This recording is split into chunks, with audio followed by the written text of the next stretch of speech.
Bonjour Didier Le Cerf. Bonjour. Vous êtes écrivain, cadre et militant nationaliste depuis plus de 40 ans et vous avez dirigé et conçu le dernier numéro en date de Synthèse nationale intitulé « Ce qui devait arriver arriva ». Immigration incontrôlée, communautarisme, violence urbaine, aveuglement de la gauche, trahison des libéraux. Ce qui devait arriver arriva. Et c'est vrai que depuis 50 ans, on se voile la face sur l'immigration et c'est ainsi que l'on se retrouve face à, dites-vous, des situations catastrophiques. Et il faut dire que des émeutes de l'été à l'attaque sanglante à Crépol et l'assassinat du jeune Thomas, la catastrophe, elle est bien là? Oui, effectivement. Et malheureusement, cette catastrophe, un certain nombre de gens l'ont vu venir dès les années 1970, donc il y a maintenant 50 ans. Et donc, c'est l'une des raisons d'être de ce numéro hors série, c'est de rappeler que très tôt, des gens appartenant à ce qu'il est convenu d'appeler la droite nationale, qui ont été qualifiés d'extrême droite, de fascistes, de racistes, de xénophobes, j'en passe et des pires, pendant des années, ont pressenti ce qui risquait d'arriver si on ne faisait pas un minimum d'efforts pour essayer de contrôler l'immigration et ont essayé d'avertir les Français, d'avertir nos concitoyens, de les mettre en garde pour essayer de faire en sorte que la situation que nous connaissons aujourd'hui, bien nous ne la connaissions pas et malheureusement ils n'ont pas été entendus. Donc, comme disait Serge de Beketch, le journaliste Serge de Beketch, ça va sans dire, mais ça va encore mieux en le disant. Et c'est pour cette raison, encore une fois, que nous avons fait ce numéro, aussi pour leur rendre justice, pour rendre justice à tous ces gens. Un numéro hors série dans lequel on apprend une chose importante. On se remémore une chose importante, c'est que le poids de l'immigration dans notre pays ne remonte pas à 1900, à 2000, même pas à 1970, parce que vous évoquez les 30 glorieuses, c'est-à-dire dès après la Seconde Guerre mondiale, avec des chiffres, vous dites entre 46 et 75, le nombre d'immigrés a augmenté en France de 95%, il est passé de 2 millions à un peu moins de 4 millions, et ça représente déjà officiellement 7,4% de la population. Ça, ce sont les vrais chiffres. Voilà, exactement. Ce sont les chiffres que l'on peut retrouver très facilement à travers un certain nombre d'études qui ont été faites, de publications qui ont été faites à l'époque. On a aussi les chiffres de l'INSEE qui nous donnent une petite idée. Alors même si ces chiffres doivent être parfois pris avec un peu de prudence, le démographe Jacques Dupaquier disait qu'il y a le spectacle des statistiques de l'INSEE et il y a le spectacle de la rue. Donc il faut toujours prendre tout ça avec un peu de précaution. Mais l'immigration que l'on avait à cette époque, au moment des 30 Glorieuses, d'abord était majoritairement une immigration européenne. C'était donc une immigration de travail. Le regroupement familial existait déjà, mais il était beaucoup moins développé, beaucoup moins important qu'il ne l'est devenu depuis. Et ensuite, le temps passant, cette immigration est devenue de plus en plus extra-européenne. Et aujourd'hui, une bonne part des immigrés qui vivent en France sont d'origine africaine, donc essentiellement Afrique du Nord bien évidemment, et puis Afrique subsaharienne. Il faut savoir que aujourd'hui, si on reprend encore une fois les chiffres de l'INSEE, on a à peu près 7 millions d'immigrés en France, ce qui représente 11% de la population française. Et on a un taux de croissance de l'immigration, si on tient compte des départs, des retours, car il y en a quand même, qui se situe aux alentours de 190 000 nouvelles personnes chaque année, ce qui représente tout de même près de 2 millions tous les 10 ans. Et donc, on sait aussi que cette immigration, aujourd'hui, elle est en partie constituée de personnes de religion musulmane. Donc, on a cette présence de l'islam en France qui n'est pas nouvelle, mais qui devient de plus en plus importante, de plus en plus visible. Et au sein de cet islam, bien évidemment, le problème que nous pose l'islamisme, problème extrêmement important. Il faut quand même rappeler à ce sujet que depuis 1994, c'est environ 400 personnes qui ont été tuées dans des attentats islamistes. C'est près de 1400 personnes qui ont été blessées. Donc on a un réel problème.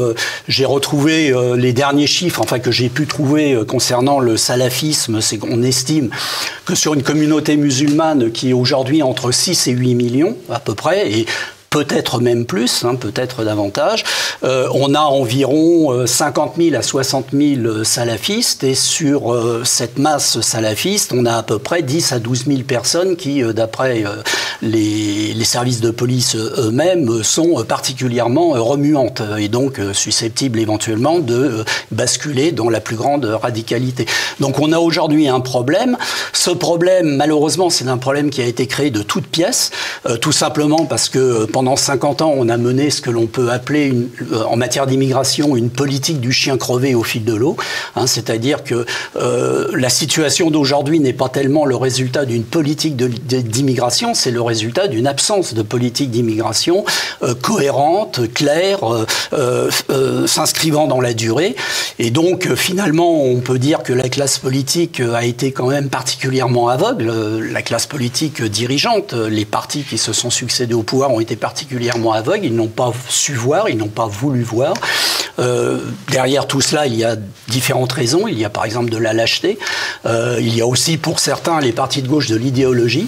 Et donc aujourd'hui, que nous voulions ou non, nous sommes face à une situation qui est devenue notre situation, que nous, militants de la droite nationale, n'avons pas voulu.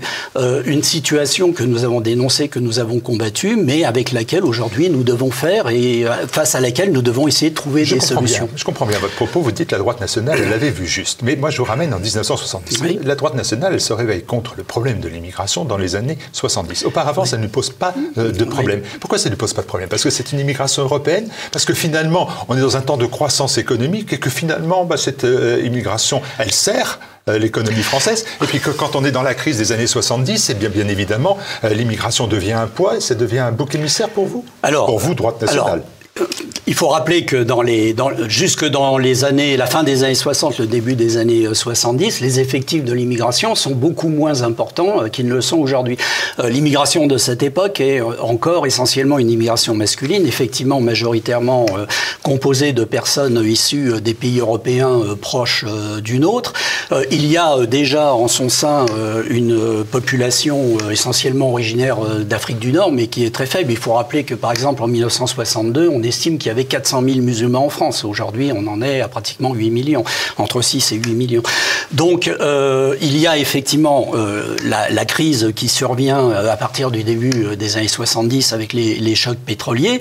Et à partir de là, il y a effectivement un certain nombre de mesures qui commencent à être prises contre l'immigration parce que le chômage de masse fait son apparition et que effectivement, il apparaît aberrant à un certain nombre de personnes de continuer à laisser entrer de nouveaux travailleurs, alors même qu'une partie des travailleurs français n'arrive plus à trouver du travail. Pourtant, c'est à l'époque où on décide du regroupement familial. Mais exactement. Alors, celui qui a arrêté le regroupement familial, mais ça n'a pas duré très longtemps, c'est Jacques Chirac. En fait, ça n'est pas Valéry Giscard d'Estaing, contrairement à ce que l'on entend souvent dire. C'est Jacques Chirac, le gouvernement Chirac, qui l'a arrêté. Mais très vite, le regroupement familial a été rétabli et il a été ensuite, le droit au regroupement familial a été confirmé par le Conseil d'État, tout simplement parce que le préambule de la Constitution de 1946 dit que toute personne a le droit à une vie familiale harmonieuse et que ce préambule est intégré à la Constitution de 1958. Donc aujourd'hui, le droit au regroupement familial est devenu un principe du droit, un principe général du droit.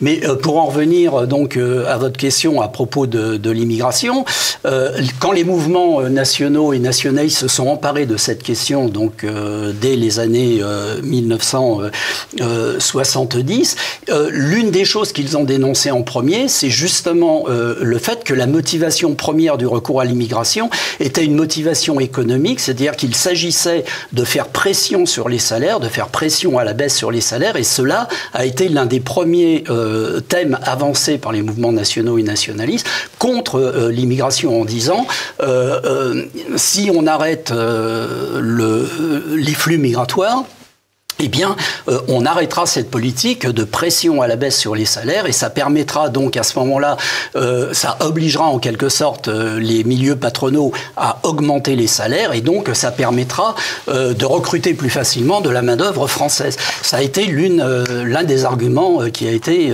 très très vite utilisé par ces milieux. L'histoire veut que ce soit Jean-Marie Le Pen qui ait, comment dire, lancé cette notion de lutte contre l'immigration aux côtés des thèmes habituels de la droite nationale qui était à l'époque l'anticommunisme et aussi une forme d'antigaullisme. Et en fait, vous dites non, les premiers à avoir abordé cette question de manière quasiment frontale, c'est un groupe, certains diront un groupuscule, c'est un groupe politique, Ordre Nouveau. Exactement. Alors, il y a aussi d'autres, à côté d'Ordre Nouveau, il y a d'autres groupes qui s'en sont emparés très très rapidement. Il faut savoir que dans ce numéro, nous nous sommes limités à des textes datant des années 1970-1980, justement pour montrer que très vite, très tôt, les milieux nationaux et nationalistes se sont emparés de la question et ont essayé, encore une fois, de tirer la sonnette d'alarme. Le premier groupe qui a lancé véritablement une campagne contre cette absence, on va dire, de politique d'immigration, c'est effectivement Ordre Nouveau, avec une campagne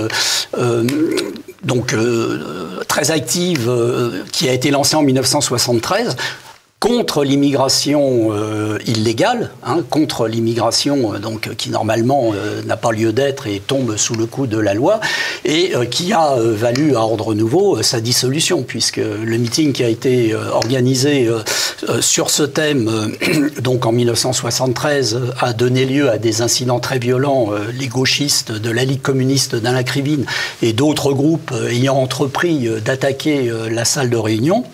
Il y a eu entre les gauchistes et les policiers des affrontements extrêmement violents qui ont mis 70 policiers au tapis, entre autres. Donc quand on parle de violence, cette violence, elle n'est pas récente. Il y avait déjà des violences extrêmement importantes dès ces années-là et même bien avant. Et donc à la suite de cela, eh bien, le gouvernement a dissous à la fois les agresseurs, en l'occurrence la Ligue communiste, et les agressés, en l'occurrence Ordre Nouveau.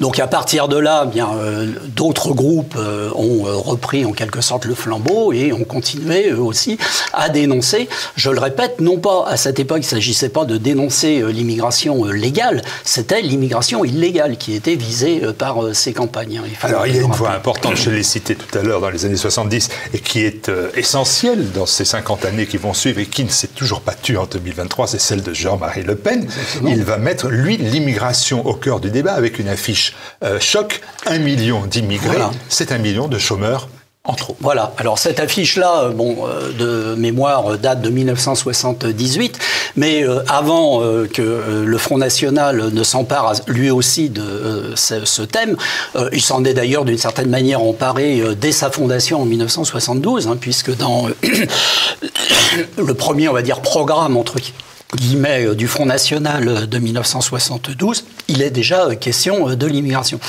Mais avant, à la suite d'Ordre Nouveau, il y a aussi le Parti des Forces Nouvelles qui va, qui va mener qui va aborder le thème. Je ne vais pas dire mener des campagnes parce que ça n'est pas juste.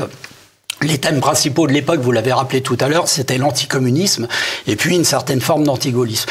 Mais le thème de l'immigration est abordé très vite, et notamment dans les publications du Parti des Forces Nouvelles.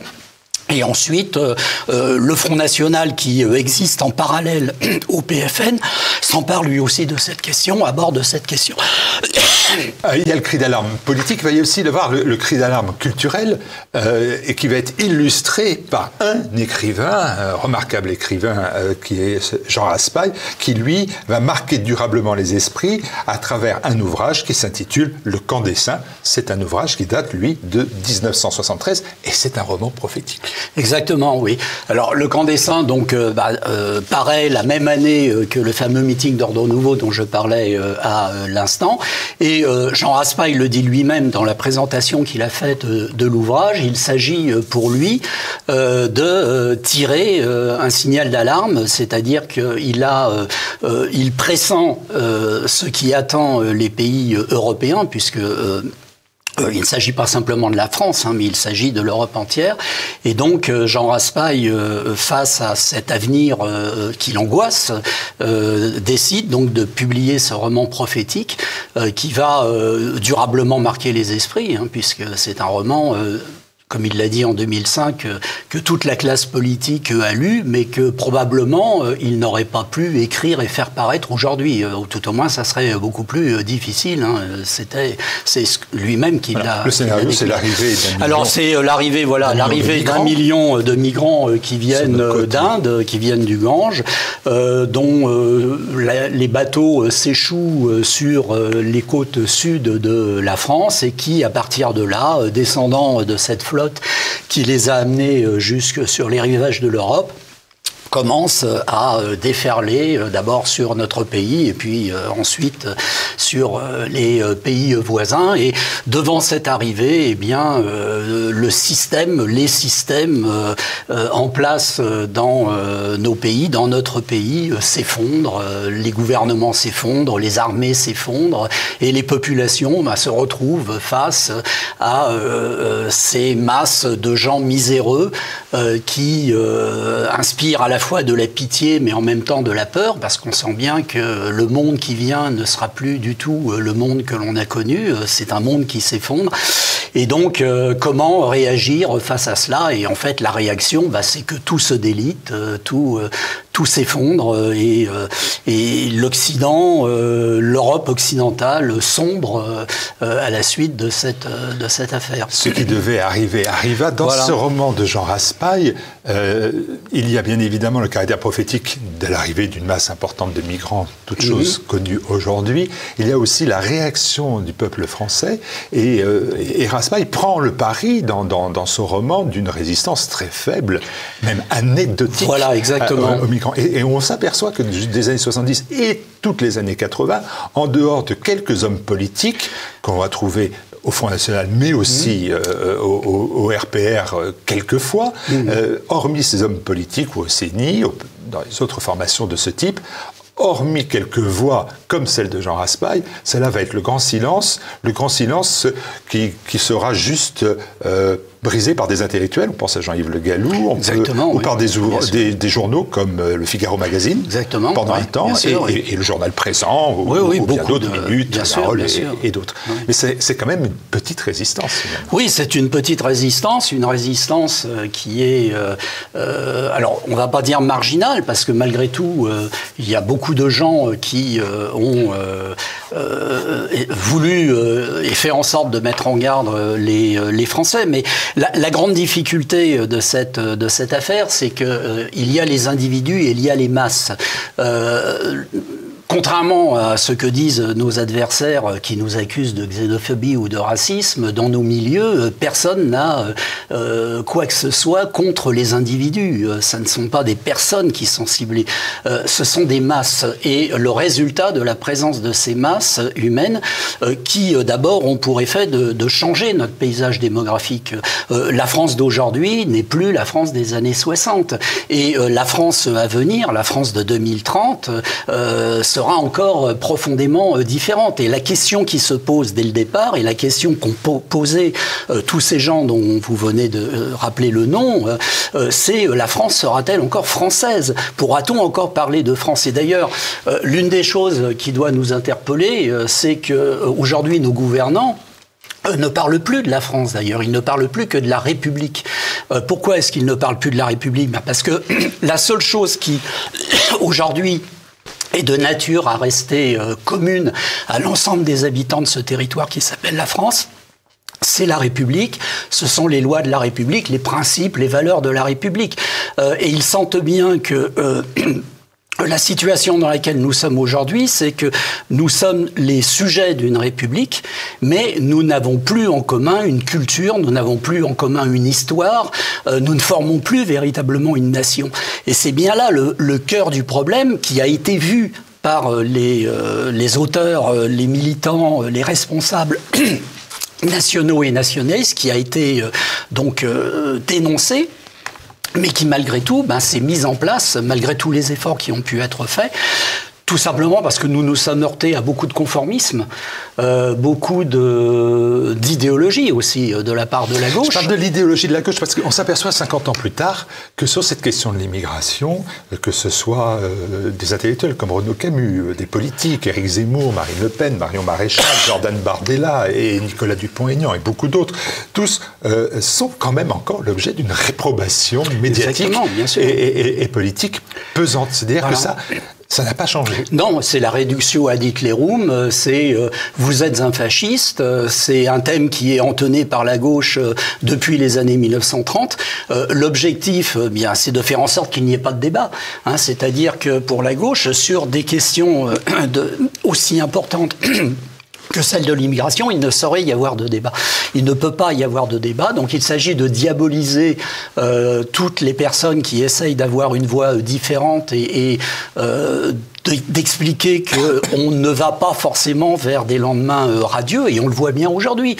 Ce qui est quand même extraordinaire, c'est de voir que si, tout le monde en a parfaitement conscience, le président de la République, Emmanuel Macron, ne se rend pas à la manifestation contre l'antisémitisme, c'est essentiellement parce qu'il a peur des réactions d'une partie de la population de notre pays.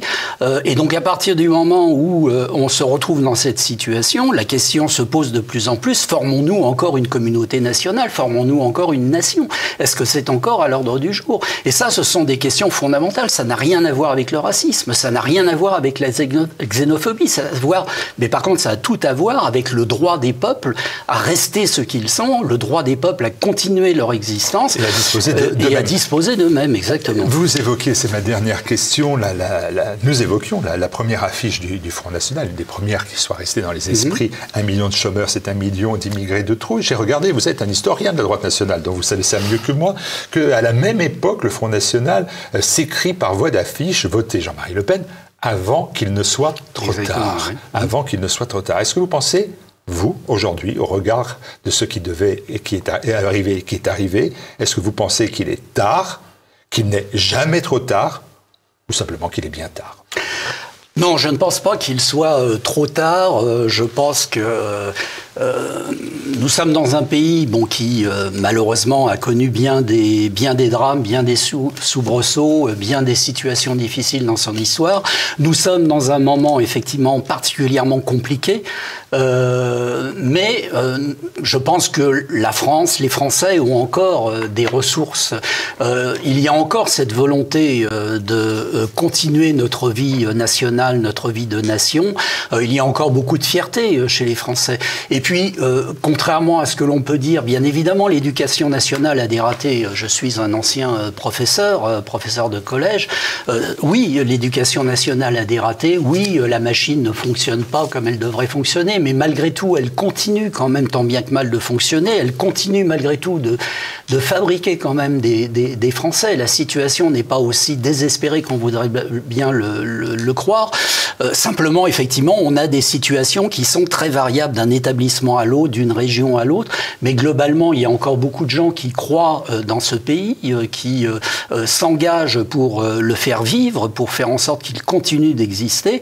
Et pour nous tous, c'est vraiment une raison d'espérer. Il y a des tas d'initiatives. Votre initiative ici à TV Liberté en est une. Il y a Synthèse Nationale. Il y a des tas de gens qui, dans notre pays, s'engagent, écrivent, prennent la parole. Il y a des tas de gens qui ont envie aussi de se rassembler, de faire quelque chose pour que ce pays existe, parce que fondamentalement, il y a encore énormément de Français qui aiment la France. Il y a énormément aussi d'étrangers qui apprennent à aimer la France. Il y en a, ça existe, et qui eux aussi ont la volonté de faire vivre notre pays. Donc je pense qu'on a des raisons d'espérer, mais malgré tout, il faut que nous continuions à agir. Il faut que nous continuions aussi à prendre la parole pour expliquer encore une fois que lorsque nous dénonçons cette absence de politique d'immigration cohérente, lorsque nous parlons d'immigration, ça n'a strictement rien à voir avec un quelconque racisme, une quelconque xénophobie. Ça a tout à voir avec, encore une fois, l'identité, ce qu'est la France. Chacun d'entre nous doit se poser cette question essentielle. Qu'est-ce que c'est que la France? Et, que pouvons-nous faire pour que la France continue de vivre, continue d'exister? Merci Didier Le Cerf d'avoir témoigné de ce numéro hors série de Synthèse nationale. Indiquez aussi que vous êtes la mémoire de la droite nationale et que vous faites revivre aussi les personnages de cette droite nationale. Vous aviez fait en 2020 revivre Étienne Destienne-Dorve, voilà, oui, le choix de la résistance royaliste en France. Et vous avez dernièrement consacré un ouvrage à François de La Rocque, le colonel de La Rocque, qui nous a mené des croix de feu en 1934 jusqu'à la déportation et à l'internement dans les camps nazis. François de La Rocque, c'est toujours aux éditions Synthèse nationale. Exactement. Un personnage qu'il faut redécouvrir.